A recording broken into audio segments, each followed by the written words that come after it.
Over the past few days, anti-Israel and anti-Jewish feeling has been ratcheted up into an absolute frenzy. Every few hours seems to bring a fresh outrage. In London, a prominent Jewish broadcaster was chased down the street by a man screaming, "Fascist Zionist scum." A woman dining at a Jewish restaurant in the city was asked if she was a Jew and then had food thrown over her. On the Greek island of Rhodes, a mob armed with knives attacked a group of Jewish teenagers. About 50 French Jewish children, returning from a summer camp in Spain, were thrown off a flight at Valencia airport after the children sang Hebrew songs, and their tour leader was arrested and thrown to the ground. The BBC's obsession with demonizing and delegitimizing Israel has reached pathological proportions. This week, it gave pride of place on its flagship radio show Today to ever more twisted accusations and blood libels casting Israel as an evil and murderous state, including the claim by a British surgeon working in Gaza that the Israel Defense Forces were playing a game in shooting Gazan boys in the food queues by targeting a different part of their body every day. The broadcasting behemoth could scarcely contain its excitement as reporters and interviewees joined in chorusing that a reckoning was coming with the imminent end of the war in Gaza, after which Israel's war crimes would be revealed, and the case for declaring a Palestine state was therefore now overwhelming. This propaganda onslaught consists of three major libels: that the IDF is deliberately killing Gazans queuing for food, that Israel is starving Gazans to death, and that settler violence against Arabs is increasing in the disputed territories of Judea and Samaria. All three claims seek to turn Israel from being the target and victim of genocidal attack into a murderous criminal entity that doesn't deserve to survive. It's a propaganda onslaught mounted by Hamas acting in concert with its allies in the United Nations and the entire global humanitarian establishment, pumped out through a media megaphone and parroted by politicians who are either malevolent or clueless. A moment's thought suggests that to accuse the IDF of deliberately killing Gazans queuing for food is absurd. Since the Israelis helped set up and are policing the Gaza Humanitarian Foundation in order to deliver food safely to these civilians, why should the IDF want to kill them? Where they have killed some Gazans near the aid points, this has clearly been an unintended result of the soldiers firing into the air to warn off these possibly Hamas-infiltrated crowds if they look like they're about to rush the Israeli troops. It is Hamas that has been deliberately killing hundreds of Gazans to prevent them from gaining food from the American-Israeli-run aid points, because it's been through stealing this aid for its own use that Hamas has remained in power. In order to survive, it needs to have the aid distributed instead by its UN ally. That's why, as part of ceasefire negotiations, Hamas is insisting that aid must be distributed by the World Body and the Palestine Red Crescent Society. This week, the media published distressing pictures of skeletal children as evidence of starvation in Gaza. But the adults in these pictures were all conspicuously well fed. Is it likely that it's only Gaza's children who are being starved while the adults are not? The Israelis say that these pictures, which have been regularly trotted out over the years with the false claim that they represent Israeli brutality, are actually of children suffering from wasting diseases or inherited medical conditions. There may be increasing hunger in Gaza, but to blame Israel for this is grotesque.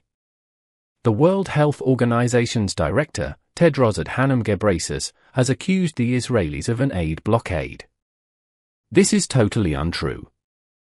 The IDF's aid division, Kogat, says that recently, nearly 4,500 trucks entered the strip with supplies, including flour for bakeries, and 2,500 tons of baby food and high-calorie special food for children.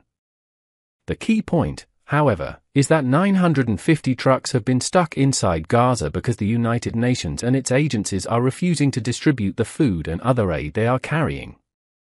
The GHF has implored the global agency to help distribute these supplies around the strip, but the United Nations has refused. That's because it's working hand in glove with Hamas, which is determined to cause deaths from starvation as a weapon of war, just as it's used Gaza civilians as human shields and cannon fodder. This hideous strategy rests on the infernal calculation that the more Gazans who die, the more the West will blame Israel. So the West's baseless virtue signaling against Israeli starvation will, in fact, become the Gazans' death warrant. Now, the Israel delegitimization machine has created another potent weapon in its arsenal: settler violence. This demonized Jewish residents of Judea and Samaria with the charge that they attack and terrorize their Arab neighbors. As ever, the opposite is mostly the case. True, a minority of hilltop Jewish youth have acted in revenge and committed unprovoked attacks against local Arabs, and they should be dealt with. But the vast majority of the violence in these territories is by local Arabs against Jewish residents, who suffer from such murderous attacks almost every day. According to a report by the NGO Regavim, 90% of incidents that the United Nations has classified as settler violence were nothing of the kind. These cases included clashes between Arabs and the IDF, where Jews acted in self-defense against Arab attacks, or even peaceful activities by these Jews such as supervised visits to Temple Mount in Jerusalem, and to historic sites by hikers and tourists. This week, it was revealed that the claim that settlers had torched the Byzantine Church of St. George in Tabor, near Ramallah, was a lie. U.S. Ambassador to Israel Mike Huckabee, who had toured the church and said desecrating a church, mosque or synagogue is a crime against humanity and God, walked that back and acknowledged that the church was undamaged, as was always entirely obvious from its intact stone walls. Yet this false claim, made by priests and activists, had ricocheted around the world. Instead of setting the record straight to help Israel defeat these Islamist enemies of humanity and to protect diaspora Jews from the hatred incited by this media onslaught, political leaders in Britain and Europe have been pouring more fuel onto the flames. A statement by Britain's Foreign Secretary, David Lammy, and the foreign ministers of 27 other countries accused Israel of the inhumane killing of civilians, including children, seeking to meet their most basic needs of water and food, denying essential humanitarian assistance to the civilian population and soaring rates of settler violence. How can we explain this astounding descent from rationality into the source of lethal propaganda? How can it be that in Britain, factual evidence about the Gaza war is met with incredulity, Zionist has become a term of abuse, and antisemitism is now regarded as little more than a device for Jews to sanitize the crimes of Israel? There are many reasons, including ideology, ignorance and wishful thinking. There is also the widespread belief that the UN and the humanitarian rights establishment, which have the status of a secular religion, act with perfect integrity and are incapable of lying or doing evil.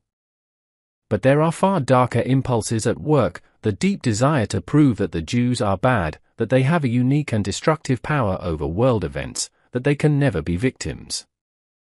That's why the acute threats to the world posed by Russia, China, or Iran, the terrible atrocities against the Druze in Syria or the Christians in Africa, the famine and starvation in Sudan, all are dwarfed in the West by its overwhelming, unhinged, vicious obsession with tiny Israel, the focus of a civilizational disorder that is dragging down not the Jewish state but the West itself.